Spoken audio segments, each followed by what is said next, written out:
And All right. Jess, only so that, can you just kind of be the timekeeper in a way, so we can make sure everybody Me? Oh, yeah, sure. Yeah, like I'm good at keeping time, you know? No. So we can get everybody's stories in totally. and roll with some of the other stuff. Sounds good. All right, I'll try and do that. Hopefully I won't be I know it's talking hard. too fast. My name is Jess. I graduated from the undergrad school here at Moody 4 years ago. And basically, I grew up a Christian kid. At the age of 5, I accepted Christ in my life. And it wasn't until high school that I had a friend that I realized I liked.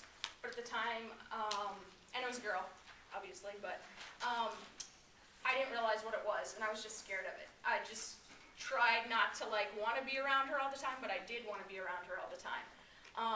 But then, I went away to college and didn't really have to deal with it anymore until came to Moody, and first semester, my grandfather passed away. And through that hard time, I had a friend that I met in college that lived on my floor. Her name is Maggie, and she was just really there for me.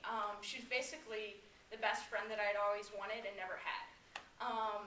And she was able to see past all my tough exterior, that I needed love, I needed to be heard, and that I needed hugs and physical affection, which is something that is really important to me, but I would always just push it away because I didn't think I deserved it if I would ask for it. So we became really close, and then Christmas break, after that first semester, she came to me and said, there's something wrong with our relationship.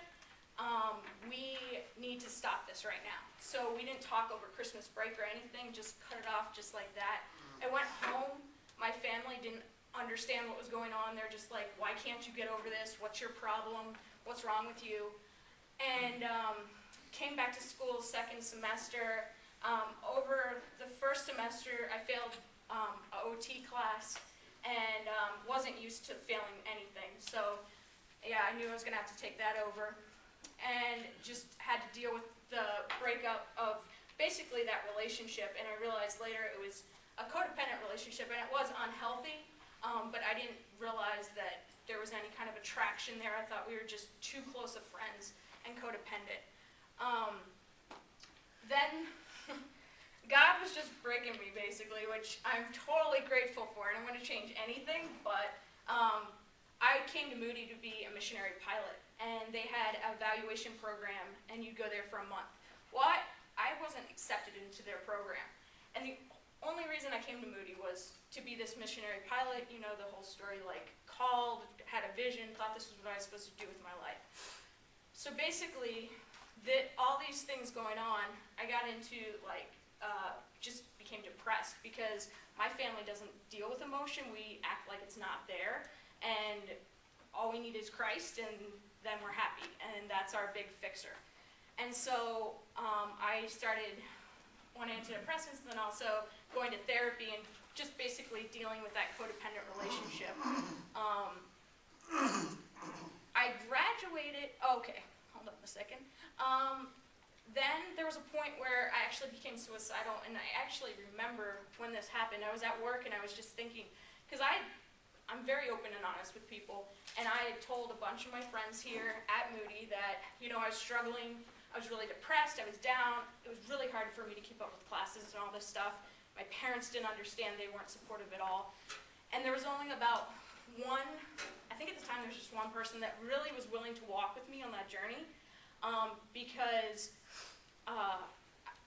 the community that's here, well, I won't just say it's here, but I think in Christians in general, it's really hard for people to struggle and admit that things are tough, no matter what it is. Homosexuality, depression, whatever. If you're struggling, and to actually admit it, because I think it also scares other people, because they don't want to have to deal with stuff themselves. And so realizing that, I looked around me and I was like, okay, all these people are being educated to become the people in our churches and these very godly people, and everybody's concerned about school, and no one's called me this week, or no one's been just stopped me and said, hey, how are you doing? Are you doing okay? Is there anything I can get you? And I just was like, well, then this can't be true. And for me, yeah, basically, after that, if God doesn't exist, then I don't want to be here. I honestly don't like life that much. And so that's how I came to the point of wanting to commit suicide. Graduated, and then for 2 years I was off antidepressants. It was great. I gradually after that started getting depressed again, and I was drinking to self-medicate, and I got back into therapy. And just kind of, but I also realized I still needed to deal with this whole same-sex attraction issue, because I always just put it off as like, I'm emotionally attracted to women, and it's not that big of a deal sort of thing. And so a friend of Maggie's, of that previous relationship, her and I were like talking, and she mentioned how the reason that Maggie cut off our previous relationship was because she was in love with me. Well, before that, I hadn't even allowed myself to go there to think that like two women could fall in love. And so that just made me think more. So I started really dealing with my issue, and I went to a support group that was run by Exodus, or supported by Exodus. And it was great. People were real there. We talked about our issues, all the nasty, dirty things that go on. Like, it was real, like, community. But I didn't find any hope there. I looked around, and there were people like 10, 20 years older than me, and they're still struggling with the same thing. And I asked them for, can I talk to somebody that's out of this, who's, further down the road? And they said, no, due to confidentiality, here's some books, but they can't get me in contact with anyone. And so, basically, this past Christmas, I came to a point where I realized, I'm still like in therapy and everything, that I basically had to give away the hope of ever being with a woman. Like that desire, like I can see where, okay, this came out maybe because of this happening in my life and all these things, but I need to give away that hope of ever having that. And that was so big, I couldn't even like emotionally connect with that. I didn't know what to do with it. And so I also realized as a Christian, I felt like I deserved grace, because growing up, I've always done what God wanted me to. I came to Moody, like, honestly, that's what I thought. Like, I did things right, so good things should happen to me. For 5 or 6 years, I was, not seeking out same-sex attraction at all. And so, why weren't, so I was like, well, you know what? I also wanted to know as well what I was giving up. Because people talked about it in support group, but I had never tried a relationship or saw if that would actually work for me. And then the other thing was just that I was able to actually know that God was going to be able to handle it, and that He'd love me no matter what. And so in January, I started dating women via internet, and I just kind of like thought I could emotionally withdraw and like just kind of like test it out. That wasn't the case, and I realized, okay, if I'm really going to see if this is something I want in my life, I need to like have a relationship. So I just got out of a relationship with a girl that I had for like 5 or 6 months.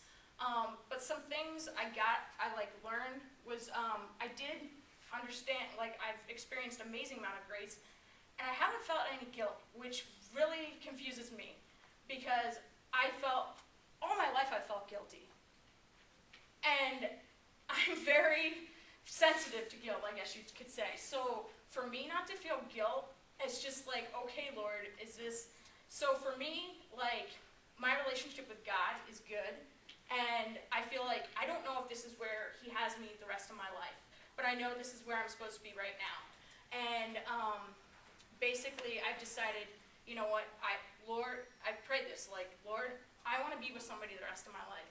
Like, I do want that. So you bring me somebody, because before I was kind of seeking it out on my own, and I'm like, I need that confirmation that this is what you want for me. So I'm like, if you want me to be with somebody, or you want me to have a relationship with somebody, you bring me a guy or you bring me a girl. So that's my story. Hopefully.